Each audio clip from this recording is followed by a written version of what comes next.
Cricket fans எல்லாருக்குமே வணக்கம். இன்னைக்கு இந்தியாவுக்கும் சவுத் ஆஃப்ரிக்காவுக்கும் 3வது ஓடிஐ மேட்ச் நடக்க போகுது. இந்தியா இப்போது தென்னாப்பிரிக்கா சுற்றுப்பயணம் மேற்கொண்டு முதல்ல T20 சீரீஸை விளையாண்டு முடிச்சிட்டாங்க.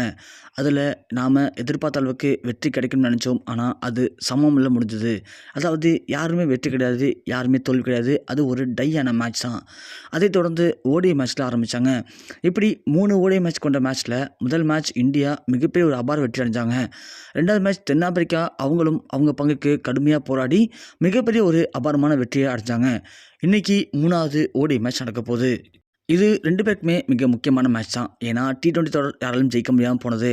அதனால் இந்த மேட்ச் கண்டிப்பாக யார் ஜெயிக்கிறாங்களோ அவங்களுக்கு இந்த ஓடிஐ தொடரை கைப்பற்ற முடியும்.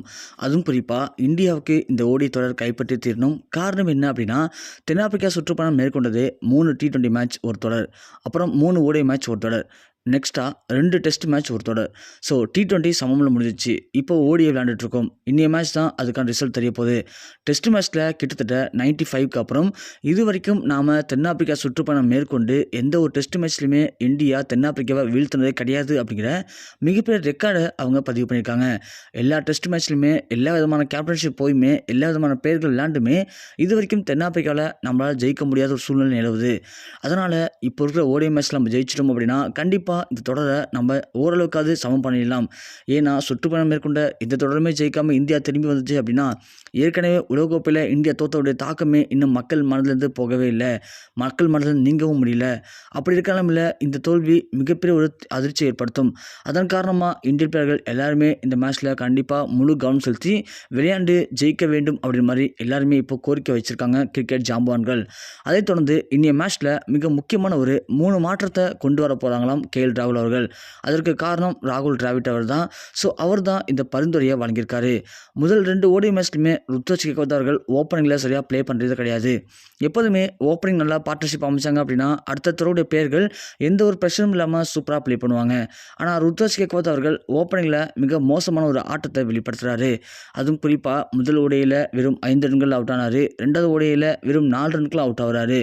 அதனால் இப்போதைக்கு ருத்ராஜ் கேக்வாத்தை உட்கார வைக்கலாம். அவருக்கு பதிலாக அந்த இடத்தில் ராஜ் பண்டிதரை இப்போ உள்ளே இருக்க சொல்லி நம்முடைய ராகுல் டிராவிட் அவர்கள் KL ராகுலுக்கு மிக முக்கியமான அறிவுரையை வழங்கியிருக்காராம்.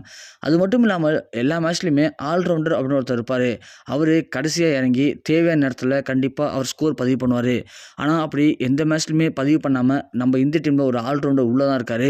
அவர் எதற்காக உள்ளே இருக்கணும், ஸோ அவரை தூக்கி வெளியில் போடுங்க அப்படிங்கிற மாதிரி ராகுல் டிராவிட் முடிவு பண்ணி பேசியிருக்காராம். அது வேறு யாரும் கிடையாது, நம்முடைய அக்ஷர் பட்டேல் அவர்கள் தான். அக்ஷர் பட்டேல் அவர்கள் ஆல்ரவுண்டராக இந்த 2 மேட்ச்லையுமே எந்த ஒரு பங்களிப்புமே வெளிப்படுத்தலை. அதனால் அக்ஷர் பட்டேலை இப்போது வெளியில் உட்கார வச்சுட்டு அவருக்கு பதிலாக வாஷிங்டன் சுந்தரை உள்ள களமிறக்கலாம் அப்படிங்கிற முடிவுக்கு நம்ம ராகுல் டிராவிட் வந்திருக்காரு. அது குறித்து KL ராகுல்ட்டையும் பேசியிருக்காரு. இப்படி 2 பேரை மாற்றிடலாம் அப்படிங்கிற முடிவுக்கு வந்திருக்காரு. அது மட்டும் இல்லாமல் பவுலிங்லேயும் இதனால் மாற்றத்தை கொண்டு வரலாமா அப்படிங்கிற நோக்கத்திலையும் இருக்காங்க. அதனால் இப்போது ராகுல் டிராவிட் சொன்னதை KL ராகுல் ஏற்றுக்கிட்டு கண்டிப்பாக இந்த மாற்றங்களை கொண்டு வருவாரா, இல்லை எப்போதும் போல் அவர் பார்த்துக்கலாம் அப்படிங்கிற நோக்கத்தில் இதே பிளேயிங் வச்சு விளையாடுவாரா? ஸோ எது எப்படி பண்ணால் கண்டிப்பாக இந்தியாவுக்கு வெற்றி கிடைக்கும் நீங்கள் நினைக்கிறீங்க? உங்களுடைய கருத்துக்கள் என்ன? ராகுல் டிராவிட் சொன்னது கரெக்டாக இருக்குமா, இல்லை KL ராகுல் எடுக்க போகிற முடிவு கரெக்டாக இருக்குமா? ஸோ உங்களுடைய கருத்துக்களை கீழே மறக்காமல் கமெண்ட் செக்ஷனில் பதிவு பண்ணுங்கள்.